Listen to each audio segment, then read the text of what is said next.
everybody, it's Cargill with your Tech Tuesday tip. Today we're going to talk about Goguardian.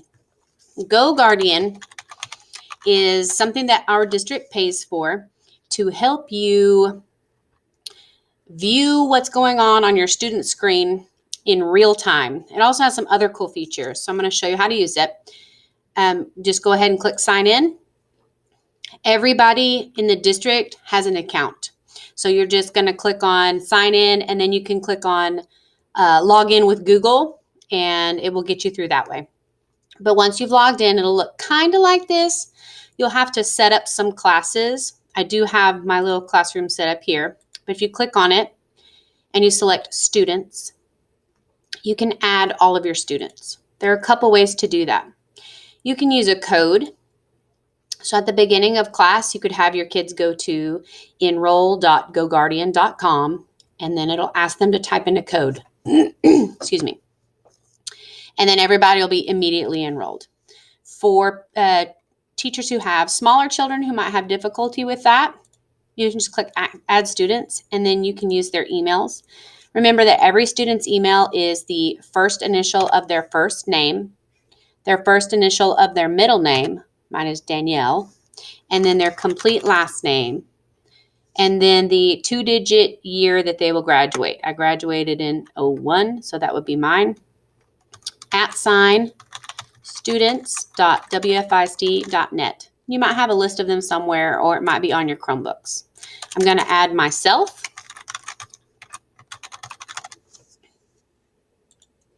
And once I do that, it'll show up on my screen that that's one of my students, okay? So once you do that and you've got all of your students enrolled, you can go back to your classrooms and you can, start a session. You will have to set it up. So you'll have to go into your settings. You'll have to name your classroom. You'll have to put a subject on there and a description. Okay, and you can schedule it if you want. So in case you forget to get on Goguardian, you can start it every day at 8 a.m. and end it every day at 3:30. 3.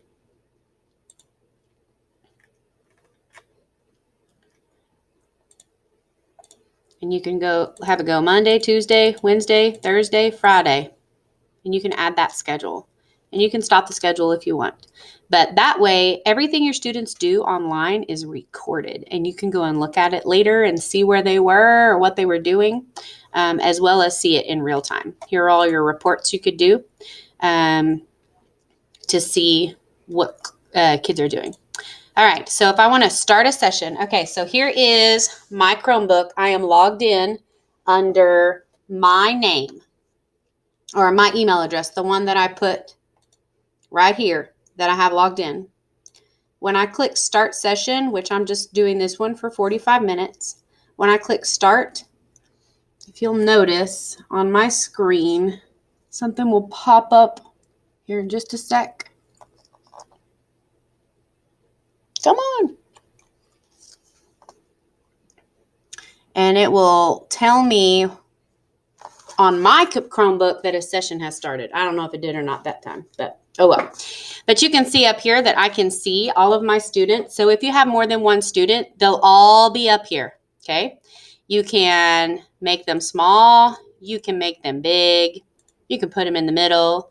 I used to like to display mine on my projector screen and say, all right, everybody should be on scientific learning. If you're not, I don't know because it's projected on the screen. So let's say that Adrienne isn't doing what she's supposed to be doing. I can select this box right here and I can click, I'm going to hold this up. I can click lock screen and I can say something like, you aren't where you need to be. Come see me or whatever. I click lock. Guess what happens? My screen locks remotely and it says exactly what I wanted it to say. It says, you aren't where you need to be. And then I could even leave another message like, please come and find me or whatever. I can take a screenshot and I can send it to whoever I want. If I have a parent that needs to know, I can take a screenshot and send it to myself if they're on something that they really shouldn't be on. But then after that, you can unlock the screen from here too. You can lock all the screens at the same time. So you could click all, and you could lock everybody's screen. Say, eyes on me, technology time's over, or whatever. Now, here's a really cool feature. If you want everybody to go to a certain website, so if you want all your first grade kiddos to be on Starfall, okay, you just select them all, click on Open Tab, and then you type in starfall.com. Here's me on my Chromebook. Boom, it sent me straight to Starfall. And it'll send all your kids to Starfall. So you don't have to tell them to type in a website. It just automatically pushes them straight to whatever website you want them to go to.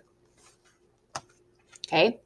You can also exclude certain people. So, I successfully excluded myself.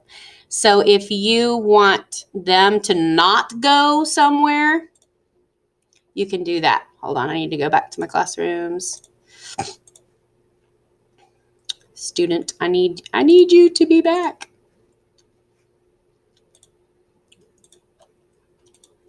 Well, that didn't work very well. Hold on. I know that there's a way to get it, but I can't remember. So we'll have to work on that later. So hold on.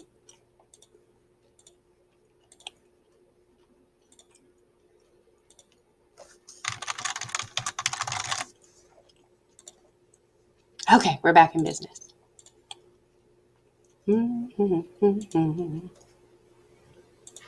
I need you to be on. I'm going to end my session. Sorry, guys. Okay, so once you end a session with a class or whatever, it will give you a timeline of where they were and how long they were there. But I do want to go back to this. Sorry. Okay, so you can push them onto whatever screen you want. So let's say I'm on Starfall, and I'm working really hard on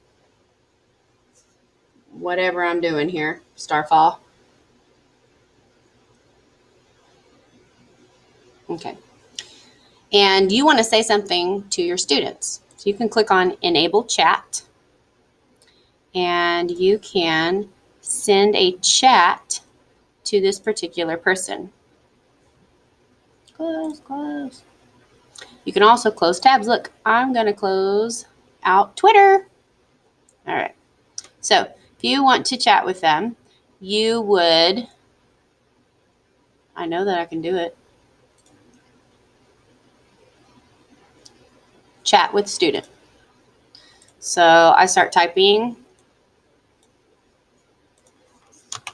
I really like how you are working hard to solve this problem. And you send it. And then the other person gets a little message that pops up, and they can click on it.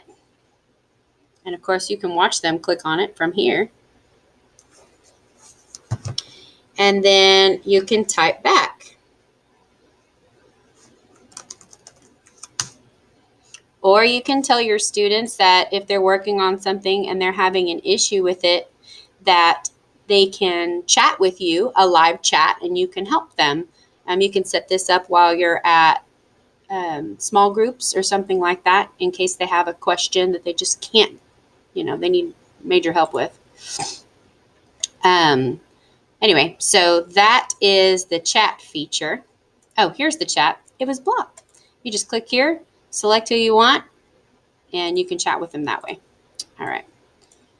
So that really is Goguardian in a nutshell. There are some other things, like you can set up scenes. If you set up scenes, you could call it like the scientific learning scene, where when you start that session, everybody goes to scientific learning, but you can't go anywhere else. So you would block all other websites so that they couldn't explore or go anywhere else.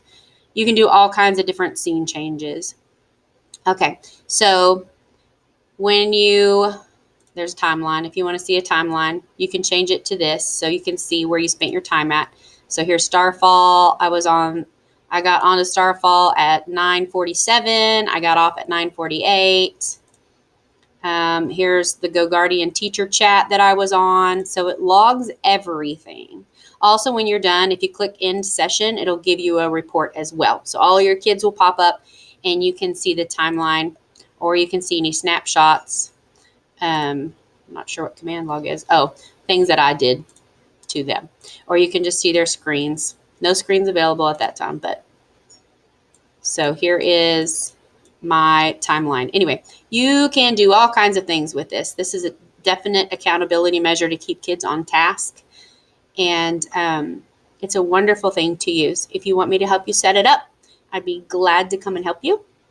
Have a great day, and I hope to see you using Goguardian.